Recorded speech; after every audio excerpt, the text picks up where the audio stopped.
Meus irmãos, estamos aqui na reta final da nossa doutrina congregacional, os 28 artigos da breve exposição das doutrinas fundamentais do cristianismo. E hoje nós vamos estudar o primeiro dos dois artigos que ainda faltam, falando sobre a escatologia. Escatologia é a doutrina da sistemática que fala das últimas coisas. Então, escatos, as últimas coisas, o estudo das últimas coisas. Geralmente a gente fala, quando tratamos de escatologia, muitas pessoas pensam no fim do mundo, no apocalipse, no Armagedon, no cataclisma, e pessoas ficam com medo, alguns nem querem ler o livro do Apocalipse, mas para um cristão, estudar as últimas coisas traz uma conotação diferente, porque nós temos segurança. Nós não devemos ter medo daquilo que virá.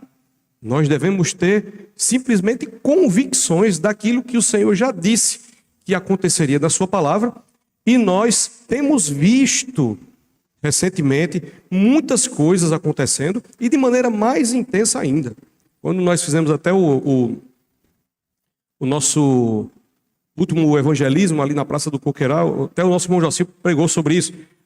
Os sinais dos tempos, tudo está apontando para o retorno do rei. E o Dr. Calley, quando ele deixou os 28 artigos, ele fez o artigo 27 para assegurar aos cristãos que ali iriam se converter essa convicção. O artigo diz o seguinte: Jesus Cristo virá do céu como homem, em sua própria glória e na glória de seu Pai, com todos os santos e anjos. Assentar-se-á no trono da sua glória e julgará todas as nações. Esse é um artigo curto, rápido e direto. Ele fala sobre... A gente vai dividir ele em duas partes, mas ele vai falar sobre o que nós consideramos uma das doutrinas fundamentais do cristianismo. O que é uma doutrina fundamental do cristianismo? É aquilo que é inegociável. Existem coisas nas doutrinas que nós, inclusive, estudamos, que elas são negociáveis. Mas a certeza de que o Senhor Jesus voltará para buscar a sua igreja, isso faz parte daquilo que é principal. Se existir uma igreja que supostamente se diga evangélica e não acredita no retorno de Jesus, então ela pode até se enquadrar na categoria de seita, uma falsa religião. Por quê? Porque isso é primordial para nós. E a gente vai, antes de estudar essas duas partes do artigo, eu queria colocar algo aqui sobre as visões escatológicas, para a gente começar a entender um pouco mais o motivo do Dr. Calley ter colocado isso aqui. Primeiro, eu queria somente revisar o seguinte. Os artigos congregacionais, a ideia do Dr. Calley foi deixar um norte básico. Então, os dois artigos que nós vamos estudar o primeiro hoje, eles vão ser... eles fazem parte de coisas que os cristãos devem acreditar sem entrar em muitos detalhes. Deixa eu tentar explicar aqui melhor no segundo ponto. Os artigos, eles falam de coisas consensuais dentro da escatologia. Jesus voltará, nós devemos ter a certeza disso. Também temos que saber que haverá um julgamento final, o artigo diz isso. Todos os mortos serão transformados, a gente vai ver no próximo. Uns para condenação e outros para salvação. Então, esses temas, eles são temas consensuais. Não existem muitas discussões sobre essas afirmações. Então, baseado nesse segundo ponto aqui, nós podemos, inclusive, afirmar que todos os caminhos, eles levam a Deus. Como é, pastor? Isso aí é uma heresia. Não. Todos os caminhos levam o ser humano a Deus. Alguns vão chegar diante de Deus na condição de salvos, outros vão chegar diante de Deus na condição de perdidos, de condenados. Mas sim, nesse sentido, todos os caminhos levam a Deus. E isso vai tratar daquilo que vai acontecer lá na frente. A gente tem alguma dificuldade no meio da escatologia específica, porque existe material escasso bíblico, porque tirando a literatura apocalíptica que nós temos no livro do Apocalipse, algumas porções em Daniel e também em Zacarias, que a gente vai até ler um texto hoje, a gente só tem ali os apontamentos que os profetas fizeram e as palavras de Cristo e os apóstolos falando alguma coisa, apontando, mas não com minúcias demais em relação àquilo que vai acontecer. Hoje a gente tem alguma dificuldade, principalmente com alguns pregadores da atualidade, que eles tentam interpretar os símbolos do Apocalipse e começam a tentar fazer relações com as coisas que estão acontecendo atualmente, mas sem olhar para o sermão escatológico de Jesus, e isso pode ser que gere distorções. Vez ou outra você vai ver alguém se levantando, dizendo-se um pregador do Evangelho e fazendo, por exemplo, a analogia de que o número 666, que é o 666, seria uma inscrição que está, por exemplo, num código de barra numa margarina. Já aconteceu. Outros já disseram que a marca da besta seria um chip que se colocaria dentro de um grão de arroz e se colocaria por uma seringa na sua mão direita ou na fronte da testa, e aquilo ali seria a marca da besta. Alguns já disseram que o chip que nós temos nos atuais cartões de crédito, é um SIM card, é semelhante aos cartões que nós temos nos celulares, seria a marca da besta. Eu estou falando somente em relação ao 666. Olha só quanta coisa. Às vezes, algumas pessoas começam a fazer cálculos pelas letras do alfabeto, com os códigos que existem nessas letras, e vão fazendo um somatório, e às vezes o número que corresponde ao nome completo daquela pessoa vai dar 666. Já fizeram essa conta com Bill Gates, o dono da Microsoft. Já fizeram essa conta com o antigo Papa João Paulo II. E tudo para dizer que essas pessoas seriam consideradas o anticristo, o homem da iniquidade. Perceba que a Bíblia não diz quem ele é. A Bíblia não diz quem é o seu nome. A Bíblia diz que vai se levantar um homem da iniquidade. E os textos, eles são escassos no sentido de dizer quem é. Mas as pessoas, por conta dessa escassez e também por conta, eu acredito, da curiosidade inerente ao ser humano e pelo fato da linguagem do Apocalipse ser simbólica, elas começam a fazer analogias, é o que a gente chama na teologia de espiritualizar tudo, até mesmo aquilo que não é para ser espiritualizado, e aí começam a fazer essas determinações. A gente tem um caso prático aqui no Brasil, quando recentemente o Banco Central instituiu o Pix. E aí eu já ouvi crente dizer, tá vendo aí, ó? Pix, 3 letras, 666. E aí vai ser o controle mundial. E aí eu vi alguns crentes dizer o seguinte: jamais eu vou cadastrar meu Pix, Deus me livre. Eu não sei se você sabe, mas se você cadastrar ou se você não cadastrar o Pix, todo mundo que tem uma conta bancária já tem um Pix. É só você cadastrar a chave para facilitar os depósitos que você vai receber. Então, irmãos, não existe essa possibilidade. O tema não é esse hoje, mas é só para a gente falar que a escatologia possui temas difíceis, porque existem várias interpretações e pouco material bíblico, mas as pessoas querem sempre um pouco mais. Alguns têm medo e outros querem mais e mais e mais, e fazem esse tipo de analogia. Entenda só, o mais dificultoso é a interpretação geral que nós temos que ter para as nossas convicções primárias. E isso temos que ter a certeza. O artigo do Dr. Calley, a primeira parte, ele vai dizer o seguinte: o Senhor voltará. Jesus Cristo virá do céu como homem, em sua própria glória e na glória de seu Pai.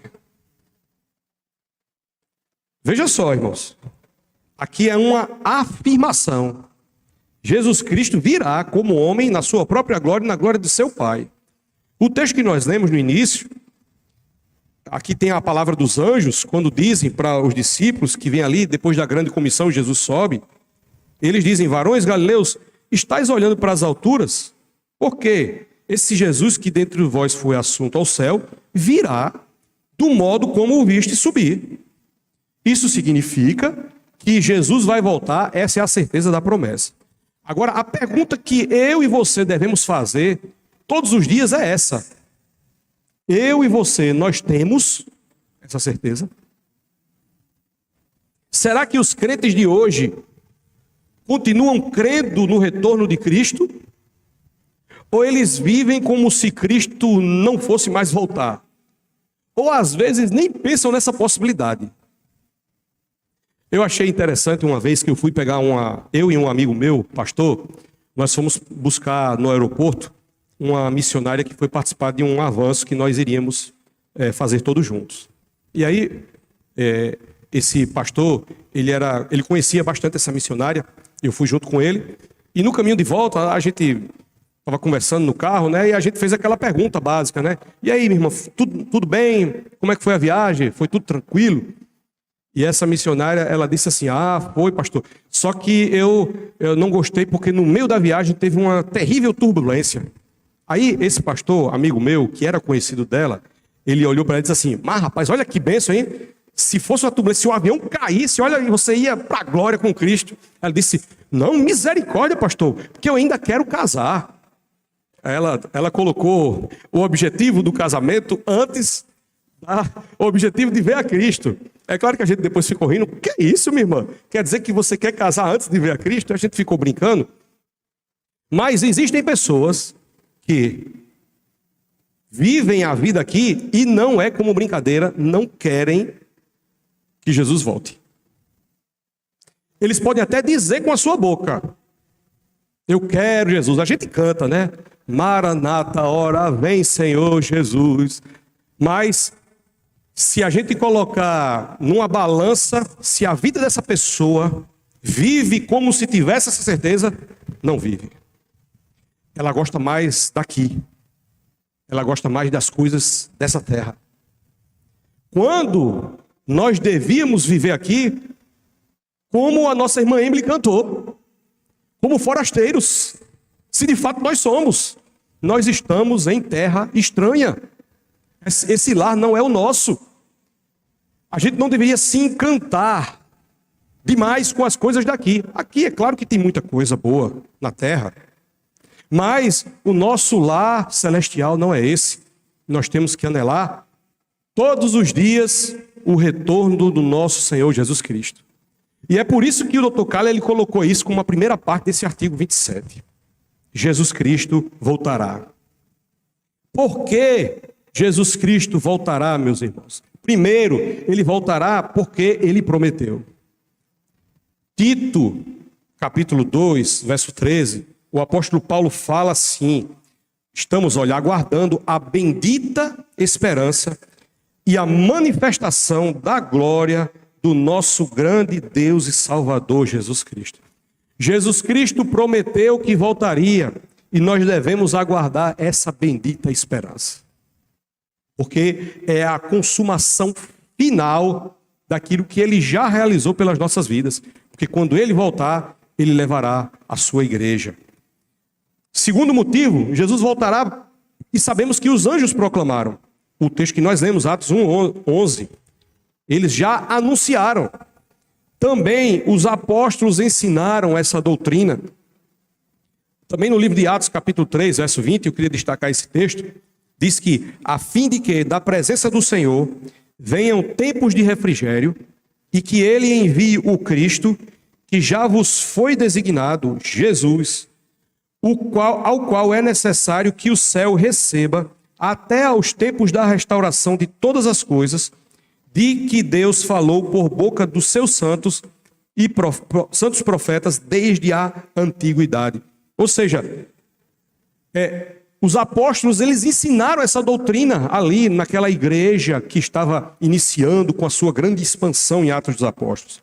Nós vemos também alguns textos, 1 Coríntios capítulo 3, 1, verso 7, quando Paulo ele vai dizer para aquela igreja: de maneira que não vos falte nenhum dom, aguardando vós a revelação do nosso Senhor Jesus Cristo, se remetendo a um futuro, quando Jesus voltaria para buscar a sua igreja. A gente também tem na carta de Paulo aos Filipenses 3:20, 1 Tessalonicenses 4, do 13 até o capítulo 5, versos 3, e o texto de Hebreus capítulo 9, versos 27 e 28, que geralmente nós usamos o versículo 27 para defender de que o homem só pode morrer uma única vez, e esse texto afirma isso, dizendo que aos homens está ordenado morrerem uma só vez, depois disso o juízo.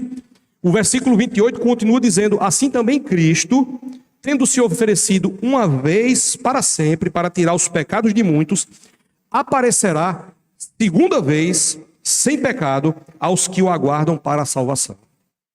Nós temos essa convicção e os apóstolos ensinaram essa doutrina. Na verdade, se nós lermos um pouco mais cuidadosamente o livro de Atos dos Apóstolos, nós vamos ver que aqueles discípulos ali, eles viviam como se Jesus fosse voltar amanhã. E hoje, a gente vive como se Jesus não fosse voltar nunca. Alguma coisa está errada, meus irmãos. A gente precisa voltar às convicções das Escrituras. Jesus Cristo voltará e pode ser a qualquer momento. Será que nós estamos vivendo como se fosse assim? Ou estamos nos apaixonando pelas coisas aqui dessa terra? Os discípulos, eles viviam assim. Os pais da igreja também viviam assim. Os pais da igreja no primeiro século. Nós vemos em Atos Estevão: Senhor Jesus, recebe meu espírito, eis que vejo os céus abertos. Eles não tinham amor à sua própria vida. Eles queriam viver para Cristo, independente de qualquer coisa. A igreja primitiva vendia suas propriedades. E um dos motivos era esse, que eles não tinham apego. Eles queriam ali ajudar uns aos outros. E Jesus está voltando mesmo, a gente vai esperar ele retornar para nos buscar. Os pais da igreja, como o exemplo de Policarpo, o bispo de Esmirna, ele foi um dos que mais anunciou o retorno de Cristo para aquela igreja ali. Então, entre outros e outros. Ou seja, Jesus Cristo, ele voltará. Mas como ele voltará? Primeiro, ele voltará de surpresa. Aí é que está a grande questão. Ele não voltará numa data determinada por homens, mas é de surpresa. Mateus capítulo 24, verso 36, diz que a respeito daquele dia e hora, ninguém sabe, nem os anjos do céu, nem mesmo o Filho, senão o Pai. Você lembra das virgens nécias e as virgens prudentes? Jesus ele falou nessa parábola dizendo: olha, vigiem, porque vocês não sabem nem o dia, nem a hora. Previsões de datas para Jesus voltar, a gente tem várias. Nostradamus disse que o mundo ia se acabar, e alguns crentes, ele disse que o mundo ia se acabar no ano 2000. Naquela época, alguns crentes disseram assim: olha, que Jesus vai voltar. Usou um profeta que existia fora lá, e dizia que Jesus ia voltar, acreditavam nessas promessas. Ninguém sabe, meu irmão, vai vir de surpresa. Alguns líderes de algumas religiões fizeram também previsões. Ellen White, uma das criadoras do Adventismo do sétimo dia, preveu que Jesus voltaria e a profecia foi furada. As testemunhas de Jeová, lá na torre de vigia, também fizeram essas previsões. Em alguns documentos oficiais tem as datas específicas. Todas elas foram frustradas. Por quê? Porque ninguém sabe. Vai vir de surpresa. Por isso Jesus disse que devemos estar preparados. Isso significa que devemos estar ansiosamente almejando o retorno do nosso Senhor Jesus Cristo. Isso é o que entendemos como ele virá de surpresa e qual deve ser a nossa postura.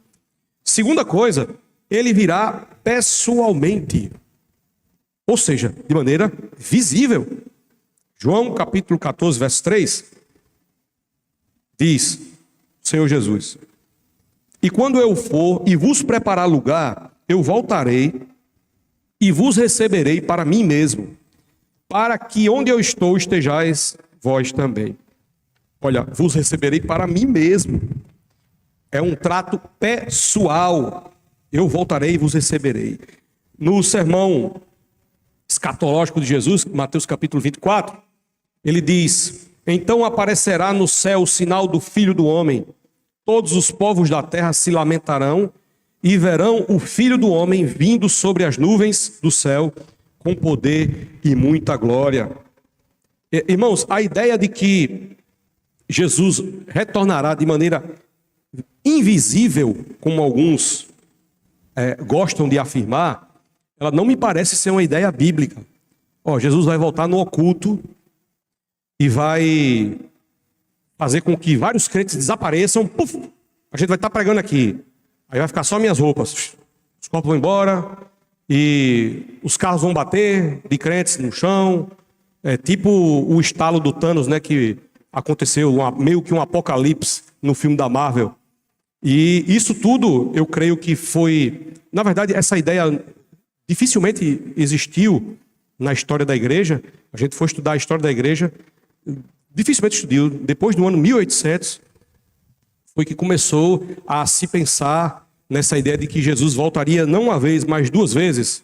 Uma vez de maneira invisível, levaria a igreja, e aí depois voltaria com a igreja a reinar, e aí pregaria para aqueles que ainda ficariam aqui, teriam uma segunda oportunidade. E é uma inferência do texto que não afirma isso, que o próprio Jesus fala, mas isso foi muito fomentado, principalmente aqui no Brasil, por uma série de livros que depois se transformaram em filmes, são os Left Behinds, deixados para trás. Então, esses filmes, eles, de maneira hollywoodiana, mostraram pilotos sendo arrebatados, e aí aviões caindo, e por aí vai, né? Pessoas, metade da igreja indo embora, e aí, depois da década de 80, aqui no Brasil, vários cantores fizeram músicas, algumas até muito bonitas, falando sobre essa temática, dizendo que o Senhor iria voltar e vai ficar uma parte, e vai ser de maneira invisível. Mas, olhando para as Escrituras, a gente não consegue ver muito embasamento para dizer que Jesus vai voltar duas vezes. Pelo contrário, Jesus ele diz que vai aparecer no céu o sinal do Filho do Homem. Todos os povos da terra se lamentarão e verão o Filho do Homem vindo sobre as nuvens do céu com poder e muita glória. Outro texto bíblico, Jesus diz que, assim como um relâmpago que sai do Oriente e vai para o Ocidente, assim também será a vinda do Filho do Homem. Ou seja, todo olho verá. Todo olho verá. Não vai ser algo invisível.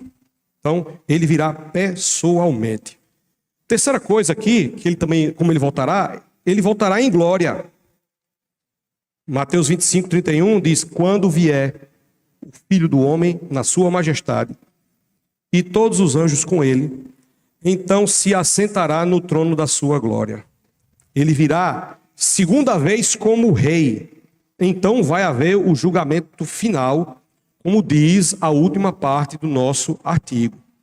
Como é isso? Esse julgamento final. A gente vê aqui no artigo.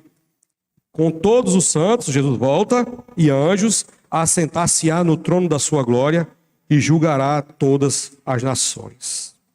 Mateus 16, verso 27. O texto diz que, porque o Filho do Homem há de vir na glória de seu Pai e com os seus anjos, e então retribuirá a cada um conforme as suas obras. Aqui a gente vê o julgamento final. O profeta Zacarias já havia falado também sobre isso. Zacarias, capítulo 14, verso 5. Fugireis pelo vale dos meus montes, porque o vale dos montes chegará até Azal. Sim, fugireis como fugistes do terremoto nos dias de Uzias, rei de Judá. Então virá o Senhor meu Deus e todos os santos com ele. O Senhor será rei sobre toda a terra. Naquele dia, um só será o Senhor e um só será o seu nome. Já havia sido prometido e ele voltará e julgará todas as nações. Eu queria fazer um comentário aqui sobre algumas divergências que tem entre a ordem dos artigos de Callen. Callen, ele fala nesse artigo sobre que Jesus voltará e julgará, o juízo final.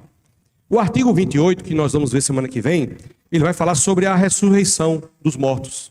Todos ressuscitarão e uns para a condenação e outros para a redenção final, né? E aí, algumas pessoas olham para essa ordem que o Dr. Calley colocou. Primeiro, esse artigo 27, do retorno de Jesus, e o último falando da ressurreição, como se Calley quisesse dar a ideia de que isso seria uma sequência. Primeiro Jesus vem, julga, aí depois os crentes ressuscitam, e aí ele reina, para depois acontecer o final. Mas o doutor João Gomes da Rocha, que foi filho adotivo de Calley, aqui no Brasil, de Calley e Sara, inclusive ele é compositor de vários hinos do nosso Inário Salmos e Hinos, ele vai registrar, tipo assim, uma reclamação do pastor João Manuel Gonçalves dos Santos, que foi dirigida a Calley, por ele ter colocado os artigos nessa ordem inversa. Porque o 28 vai falar da ressurreição de corpos, os corpos transformados, e o 27 vai falar da segunda vinda, né? E o pastor João Manuel Gonçalves dos Santos, ele foi consagrado por Calley em 1876, lá na Igreja Evangélica Fluminense, no Rio de Janeiro, e havia se formado no instituto lá, Charles Spurgeon, ou seja, uma pessoa que tinha estudado teologia, assim também como o Dr. Calley, né? O pastor fundador do congregacionalismo aqui no Brasil. E ele falou assim, olha, tá errado, Dr. Calley, não é para colocar nessa ordem não, porque o povo vai entender errado. E aí o João Gomes da Rocha, que é no livro Lembranças do Passado, que é muito bom, que fala da nossa história, ele vai dizer o seguinte: os artigos 27 e 28 são uma completa inversão de ordem nas verdades acerca dos assuntos que se tratam e confundem coisas diferentes. O Dr. Calley estava a par dessas ideias interessantes do pré-milenismo, que era isso, que Jesus vinha antes, reinava em 1000 anos, literalmente, e depois que voltaria para julgar. Aí ele diz, o Dr. Calley estava a par dessas ideias, mas cremos que ele não as abraçava. Esses dois artigos não foram postos na ordem e que formulou o Dr. Calley para indicar uma sequência de movimentos. Eles foram colocados assim para dar um arremate final alegre à série dos 28 artigos, fixando o fato do gozo perpétuo da presença de Jesus no mundo feliz ser o final de tudo. Por isso que Calley colocou o 28 falando da ressurreição de corpos. Porque como a gente vai falar na semana que vem, se a gente perguntar aqui, fizer uma pesquisa, uma enquete, sobre o que é que mais traz dores para a gente, é o pecado, é ou não é? A nossa natureza pecaminosa. E aí dela vem enfermidades, a gente pediu aqui pela enfermidade de várias pessoas, a gente sente dores, a gente sente cansaço, tudo por conta da nossa natureza. A gente fica intrigado de uma pessoa, de outra, tem discórdias, nosso temperamento que não está transformado 100%, tudo por conta da natureza pecaminosa. E o final, eu acho maravilhoso o Calley ter deixado a ressurreição de corpos para o final, realmente é a vitória, a consumação final de tudo, porque vai ser a redenção que nós teremos os corpos glorificados. Ou seja, tudo que nos faz mal hoje não existirá mais, porque o Senhor vai transformar e teremos um corpo igual do Senhor Jesus Cristo. Isso é uma maravilha. Então eu também entendo por que Calley colocou. Só que na época, por conta das doutrinas pré-milenistas que existiam, começou a ter uma certa confusão. Tanto é que o pastor João Manuel, que foi consagrado por ele, pelo próprio Calley, tinha dito que o Calley estava errado, né? Mas no final das contas, ficou na ordem invertida mesmo, e aí a gente tem esse registro, né? Dentro dessa, para a gente encerrar, eu queria somente destacar, a gente não vai estudar isso hoje, quem sabe em um momento oportuno a gente vai falar sobre os detalhes da escatologia, vamos estudar o Apocalipse, se Deus quiser, mas a gente tem algumas correntes de pensamento que está longe de termos um consenso geral sobre o que seria a corrente mais certa para interpretar o Apocalipse, ou, na verdade, interpretar a escatologia da Bíblia de Gênesis e Apocalipse. Então a gente tem as três correntes principais. Primeiro, a corrente pré-milenista, que eu já inclusive citei algumas vezes, talvez você conhecesse o nome, mas talvez não, eu vou explicar aqui rapidamente o que é que é. A corrente pré-milenista, ela vai dizer que Jesus vai voltar antes do milênio. Tudo em relação às correntes de pensamento do Apocalipse, em relação à datação de quando Jesus volta e do que acontece ou antes ou depois. Então, para o pré-milenista, ele vai dizer que Jesus vai voltar antes do milênio. O que é o milênio para ele? É um período de reino perfeito e paz aqui na terra. que Jesus vai reinar com os santos aqui. Ou seja, Jesus vai arrebatar o seu povo, aí depois ele volta com o seu povo para um período de milênio, que pode ser 1000 anos literalmente, ou não, dependendo de quem acredita sim ou não, e vai reinar. E nesse período vai haver uma segunda possibilidade de salvação. Tem a outra corrente, que é a corrente pós-milenista. Pós-milenista diz que Jesus volta depois do milênio. Então, ou seja, o pós-milenismo vai dizer que o mundo vai ser cristianizado, ou seja, as pessoas vão, de certa forma, querer Jesus, vai ter uma paz, a ideia de que o evangelho vai melhorando as coisas, e depois vai ter uma certa apostasia, ou seja, o povo vai começar a negar a fé de novo, aí Jesus volta nessa parte. Ou seja, o reino de Cristo é isso que nós estamos vivendo hoje, o pós-milenista diz isso. Estamos vivendo nesse milênio, que não é literal. Aí as coisas vão melhorando. Quanto mais a gente prega a palavra, mais as coisas vão melhorando, até chegar a um ponto que vai ter uma paz e depois tem uma apostasia e Jesus volta. Esse é o pós-milenista. E tem também a outra corrente que é o amilenismo, que diz que não existe milênio real, literal.